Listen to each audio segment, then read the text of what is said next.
Fala, povo! Bom, hoje vamos falar aqui do porquê que o preço das bicicletas está subindo tanto. We don't synchronize like we need to. Yeah. We've been drifting apart. I can't control delete you. Keep running back to the start. Honestly, your love is a stranger. Bom, então hoje nós vamos falar sobre o que está acontecendo com os preços das bicicletas e dos componentes de bike. E na verdade os preços de tudo estão subindo bastante, mas vamos focar no mundo da bicicleta. Mas para que a gente entenda isso, eu preciso primeiro explicar de uma forma básica aqui alguns conceitos econômicos. Então, economia nada mais é do que uma ciência que explica o resultado do comportamento das pessoas. Então, muita gente acha que economia é uma empresa, é alguma coisa assim, então não é nada disso. Vamos analisar aqui dois conceitos. Um, formação de preço, e outro, o que é oferta e demanda e as leis que estão em volta disso. O preço de determinada coisa, por exemplo, o preço dessa bicicleta aqui, ou dessa garrafa, ou desse pedal, ou dessa suspensão, enfim. O que é o preço de determinada coisa? O preço de determinada coisa é o valor subjetivo que a pessoa que está comprando atribui a essa coisa. O que significa isso? Você faz uma análise da utilidade que essa coisa tem para você. Se a utilidade dessa coisa for maior, ou você percebe que isso tem mais utilidade para você do que o dinheiro que você carrega, você troca o seu dinheiro por essa coisa. Então, o dinheiro ele te dá a possibilidade de ser trocado por várias coisas. Se determinada coisa fala, não, isso aqui tem muita utilidade para mim, eu troco o meu dinheiro por isso. Então, é uma análise subjetiva. Você vira e fala assim, poxa, essa suspensão aqui, se eu usar ela vai me fazer bem pra caramba e eu quero trocar meu dinheiro nela. Você vai lá e troca. Então, é uma análise subjetiva. Então, se um número suficiente de pessoas acreditar que essa suspensão vale mais do que ela custa, esse produto passa a ser viável, ou seja, esse produto será comercializado, ele vai dar lucro para quem fez e funcionou jóia. Caso o cara crie um produto no qual o número de pessoas que acredita que a utilidade desse produto não seja o suficiente para cobrir os custos de produção dele, esse produto não será viável, ou seja, ele vai desenvolver o produto, ele vai gastar, vai contratar engenheiro, vai contratar um monte de coisa, na hora que ele for vender esse produto, não vai ter um número suficiente de pessoas que vai acreditar que esse produto vale mais do que o que ele custa, e aí essa empresa vai falir, ou esse produto será descontinuado, e os recursos que foram utilizados para fazer este produto serão redistribuídos no mercado, então os profissionais vão para outros lugares, enfim, a economia vai reabsorver isso de outra forma, mas esse produto não vai existir. Então, o preço, ele é digamos assim, um termômetro para saber se as coisas são viáveis ou não. Se a empresa que fez determinada coisa consegue convencer o número de pessoas que aquilo valeu, você tem um produto viável, se não, você tem um produto inviável. É assim que funciona, essa é a forma com que se chega no preço das coisas. Por muito tempo, na verdade até 1871, você teve uma teoria vigente econômica que chamava valor-trabalho. E essa teoria até hoje ela é muito difundida e muitas pessoas não sabem que ela foi refutada há quase 200 anos atrás. Que era uma teoria que dizia que o valor de determinada coisa, ou como o Karl Marx definiu, o preço de determinada coisa, deveria ser a quantidade de trabalho colocada nesta determinada coisa. Só que essa revolução marginalista, que foi em 1871 feita pelo Karl Menger, foi o cara que fundou a Escola Austríaca de Economia, enfim, ele analisou justamente que o preço não tem a ver com o custo, e sim com o valor subjetivo que as pessoas dão para determinada coisa. Então, por exemplo, você pode ter uma obra de arte que o cara tem o mesmo trabalho. Se eu fizer um quadro, eu vou passar um dia fazendo um quadro. Esse quadro possivelmente não vai valer nada, porque eu sou uma bosta de um pintor. Mas se um cara talentoso vai lá e passa o mesmo dia fazendo um quadro, esse quadro dele pode valer milhões de reais. Então, a quantidade de trabalho colocada ali não influencia muita coisa, e sim o valor que a pessoa que está comprando atribui aquilo. Então pronto, formação de preço, eu até fiz um vídeo falando sobre isso, de por que não existem preços abusivos, e é justamente isso, porque o preço abusivo é quando você é obrigado a comprar alguma coisa que você não quer comprar. Então se tivesse alguém com a arma na sua cabeça falando assim, você tem que comprar essa bicicleta pelo preço tal, aí é um preço abusivo porque você está sendo obrigado. Caso você não esteja sendo obrigado, o conceito de preço abusivo, por mais que exista na lei, preço abusivo e tal, ele é irreal. Outra coisinha que você já deve ter ouvido muito falar é a tal da lei da oferta e da demanda. O que significa lei da oferta e da demanda? Fiz um desenho aqui para vocês. O que acontece? Aqui, deixa eu mudar essa exposição aqui.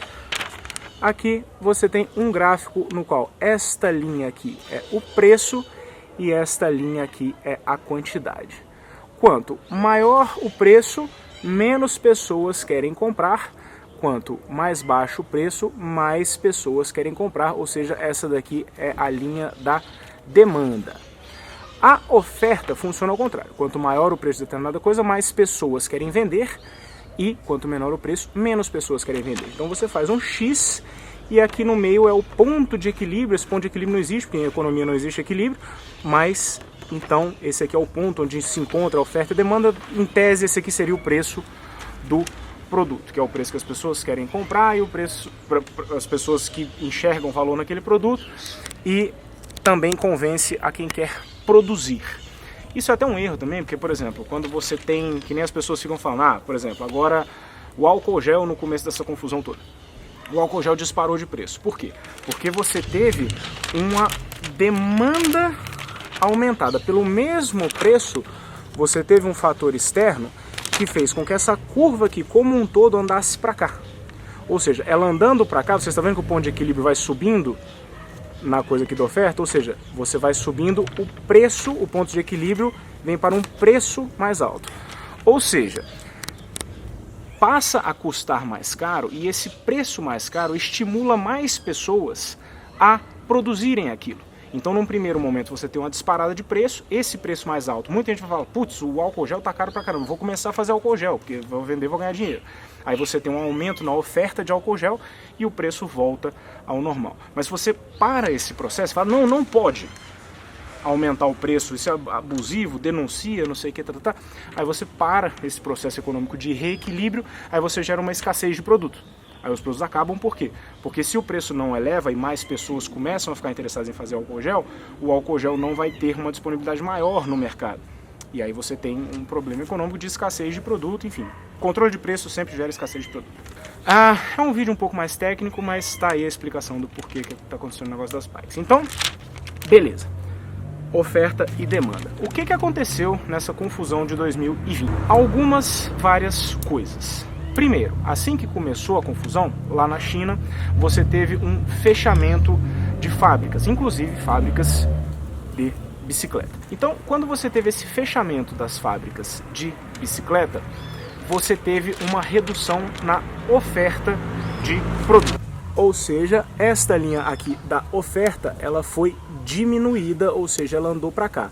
De novo, essa aqui é a linha do preço, o ponto de equilíbrio vem para um local mais alto. Quando você tem uma redução de oferta de determinado produto, as pessoas vão concorrer mais por esse produto, porque tem menos dele, e aí você tem um preço mais elevado. Então esse fechamento das fábricas fez com que você tivesse um aumento de preços. Segundo ponto, uma coisa inesperada que aconteceu na pandemia.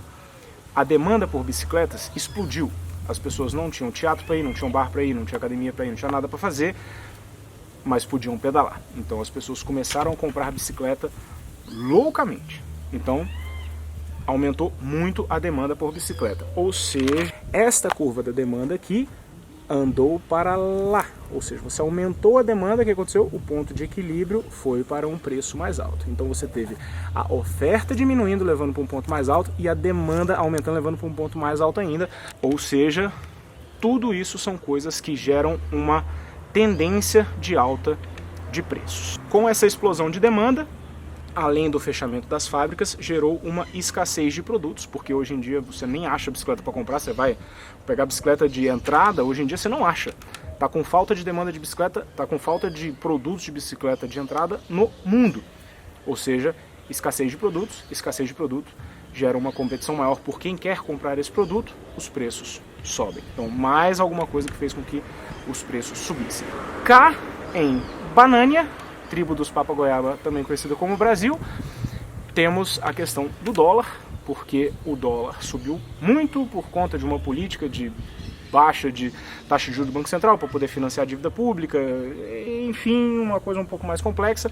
Quando o Brasil está com a taxa de juros muito baixa, isso não estimula investidores estrangeiros a botar dinheiro aqui, porque o Brasil é um país arriscado. Se a taxa de juros está baixa, o retorno é baixo, o cara fala assim, eu não vou botar dinheiro num país arriscado para ter pouco retorno.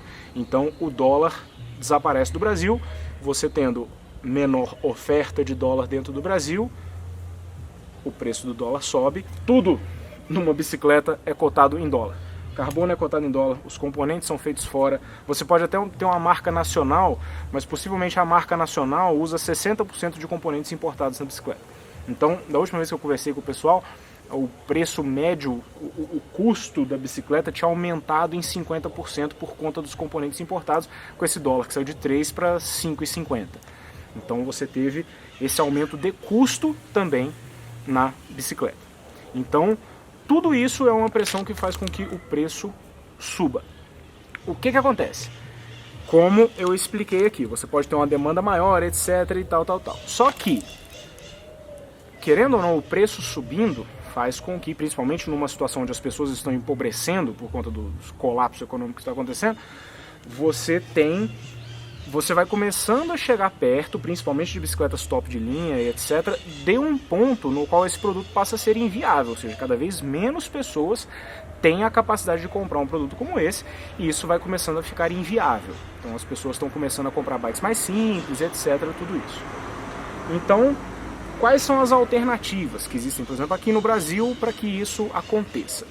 Uma política para baixar o dólar nesse momento agora é praticamente impossível, porque ele teria que aumentar a taxa de juros. Aumentando a taxa de juros você vai aumentar muito o custo da dívida pública, e o Brasil já está quase quebrando e ele vai quebrar se ele fizer isso. Então isso está difícil de fazer, política burra de governo como qualquer governo. Uma coisa que pode ser feita, que também diminui a receita do governo, que é a redução de impostos. Você pode diminuir IPI, você pode diminuir o imposto de importação, por exemplo, no qual você vai diminuir os custos tanto das bikes nacionais quanto das bikes importadas, você pode fazer isso. Você vai ter em tese, assim, bem em tese, uma redução de receita do governo, mas não necessariamente, porque quando você baixa o imposto, você aumenta o volume de coisas importadas, e aí você tem, na verdade, um efeito positivo na coisa. Você diminui o unitário, mas você aumenta no volume, então você acaba aumentando a receita. Mas, enfim, imposto é roubo. E a outra questão desse negócio do imposto é que existem os lobbies das indústrias nacionais de um modo geral que não querem a redução de imposto de importação, porque tendo a redução do imposto de importação, ela vai ter que competir com os produtos de fora. E aí, tendo que competir com os produtos de fora, muitas vezes os produtos nacionais não têm a mesma qualidade. Não estou falando só do mercado de bicicleta, estou falando de um modo geral.